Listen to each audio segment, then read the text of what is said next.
Hello and welcome to Miniature Adventures. I'm Big Lee, and this week I want to talk about sound effects, enhancing games with music. Now, many tabletop wargamers already find that adding background music or sound effects can significantly enhance their gaming experience. At 55 I still enjoy tapping into my inner child, often making vocal sound effects while manoeuvring my little metal soldiers across the battlefield. Yes, it's ridiculous, but I bet some of you have done exactly the same at one time or another. But the question arises, do you incorporate music and sound effects into your war games as a regular thing? Whether that's playing solo, at the club or with friends. Or do you prefer to concentrate on the game and keep those distractions away from the games table? Now, creating sound effects verbally, like whistling of a shell or the thunderous explosion that follows, can be fun, but it isn't always the most effective way to set the atmosphere for a game.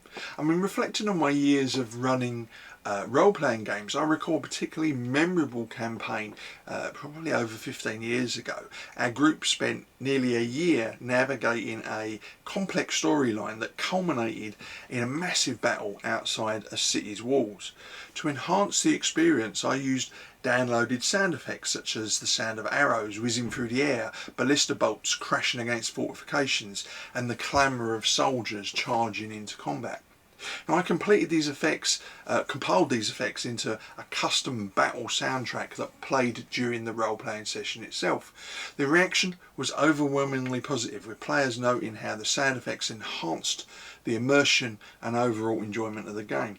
This experience made me realise the potential of using sound effects not just for role-playing games but for tabletop war games as well. So, having successfully integrated sound effects into my role-playing games, I wondered why I hadn't done the same for my war games. Now, I've created YouTube videos featuring battle soundtracks playing in the background, so why not bring the same effect to the games table? Now, I was reminded of a television programme from my childhood. I think it was an episode of Callum that featured a beautifully painted tabletop war game. The broadcast, of course, was in black and white, but what stood out most was the accompanying soundtrack. The background music and battle sounds left a lasting impression on me, highlighting how audio can transform a gaming experience. So today we have the advantage of easily accessing and creating soundtracks tailored to our games. Numerous websites offer downloadable or free MP3 soundtracks and sound effects. Simple audio editing software can then help stitch those sounds together into a seamless background score. Another approach is to curate period appropriate music. For games set in historical periods like Napoleonic Wars or American Civil War, World War II, Vietnam, etc., finding relevant music is pretty straightforward. Playing era-specific music can add an authentic touch to your war games, making them feel much more immersive. But the soundtrack doesn't have to be loud or intrusive. Played as a subtle, period-specific atmosphere generator overlaying your game could enhance the experience for all of the players concerned. And I'd also hark back to my earlier experience with the role-playing games campaign and urge you not to overlook integrating specific sound effects as a way to significantly enhance both solo and group wargaming sessions. For solo games, a well-crafted soundtrack can bring the battlefield to life, turning a solitary experience into a more dynamic and engaging one. In group settings, background music and sound effects can create a shared atmosphere that draws players into the game, fostering a more immersive and enjoyable experience for everyone concerned. To begin incorporating sound effects and music into your war games, simply start by identifying the type of game you're playing and what the corresponding era is. Research and gather sound effects and music that match the period. For instance, if you're playing a World War II game, look for sound effects like tank fire, the roar of engines, gunfire, period-specific music. Next, use simple audio editing software to create a cohesive soundtrack. Programs like Audacity, and there are plenty others, are user-friendly and allow you to layer multiple audio soundtracks together, adjusting volumes and create seamless loops. And programs like Audacity are free to use. Now, save your soundtrack as an MP3 file so that you can easily play during the gaming session. Now, adding sound effects and music to tabletop war games can elevate the gaming experience, make it more immersive and enjoyable. Whether you're playing solo or friends, incorporating audio elements can bring your games to life. With readily accessible resources and simple audio editing tools, creating a personalised soundtrack for your wargames is easier than ever. Embrace the power of sound and watch as your tabletop battles become more vivid and more engaging. So how do you feel about using music and sound effects to enhance your gaming experience? Have you ever used a background playlist, for instance, to elevate your gaming experience? And if not, is it something that you would consider just for solo games, or would you be comfortable doing the same for group games, or even demo games and games down the club? As always, I would love to hear what you think in the comments below. So we have time for a hobby update, and it's been a busy week. Last weekend I had a long weekend away with the family in Dorset. One of the main reasons for this trip, aside from spending time with the family of course, was so that my son-in-law and I could visit the Tank Museum at Boverton, particularly for the Tankfest Living History event.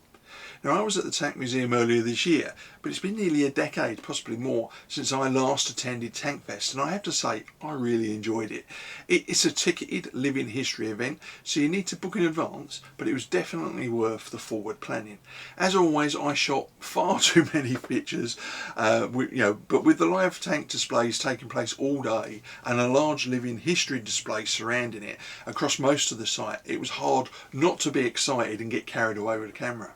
Now, there were dozens of tanks and other armoured fighting vehicles on display in the arena, as I mentioned, including the massive FV4005, a 1940s prototype fitted with a 183mm L4A1 gun, the biggest ever squeezed into a British tank. But the Tank Museum has a lot of vehicles that are still in running condition, so we saw a wide selection of World War II, Cold War and modern vehicles roaring around the arena. Now, I made a short video slideshow of some of the best pictures that I took from the event, which was published earlier in the week. So if you haven't already watched it, take a look. It's only a few minutes long, and maybe you'll be inspired to attend Tankfest in 2025. So the weekend away and the return to work recovery means that I haven't got much else done hobby related this week. However, while I was away, I did get time to read a second-hand book I picked up last year. Can't remember where I got it from, probably a charity shop. Mary Reynolds' The Nature of Alexander was first published by Penguin Books in 1973, and it's a fascinating exploration of one of history's most enigmatic figures, Alexander the Great. Now, this book seeks to unravel not just the deeds of Alexander, but the very essence of his being through the eyes of his contemporaries. Now, Reynolds' approach can probably be best described as both intimate and analytical. She delves deeply into the lives of those who surrounded Alexander, from his trusted generals and soldiers to the writers and philosophers of his era. By doing so, she paints a detailed portrait of Alexander, allowing readers to see him through the perspective of his closest companion, his admirers and his detractors. This approach humanises a figure who is often shrouded in myth and legend. Now, one of the book's most compelling aspects is how it reveals the diverse and sometimes conflicting views of Alexander held by his contemporaries. These ranged from the veneration seen in Callisthenes, the court historian who likened Alexander to a demigod, through to the pragmatic and sometimes critical perspective of his generals like Parmenion. Through these various lenses, Reynolds presents a complex image of Alexander, a brilliant strategist, an impetuous youth, a visionary king, but also a flawed human being. Now, Reynolds carefully reveals the adulation and criticism Alexander received during his own lifetime. For instance, she captures the awe that his military genius inspired both in his fellow generals and his enemies. Accounts from contemporaries often describe his ability to inspire his troops, his innovative tactics on the battlefield, and his relentless pursuit of glory. Reynolds explores these elements vividly, making it clear why Alexander's soldiers were so fiercely loyal to him. But simultaneously, she does not shy away from the darker aspects of Alexander's personality and reign. There isn't a hero worshipping retelling of his life in this book. She provides insights into his bouts of excessive drinking, his ruthless treatment of perceived traitors, and his mercurial temper. Through the eyes of contemporaries like Cletus, who Alexander killed in a drunken rage, Alexander highlights the dangers of his volatile nature.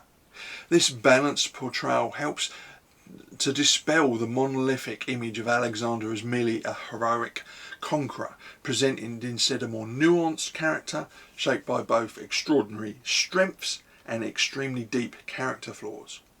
Now, Renaud also explores the ideological and cultural impact Alexander had on those around him. His efforts to merge Greek and Eastern cultures, while visionary, were met with mixed reactions. Some contemporaries supported Alexander's vision of a cultural integration, seen as a path to greater unity and understanding, while others saw it as a betrayal of Greek ideals and traditions.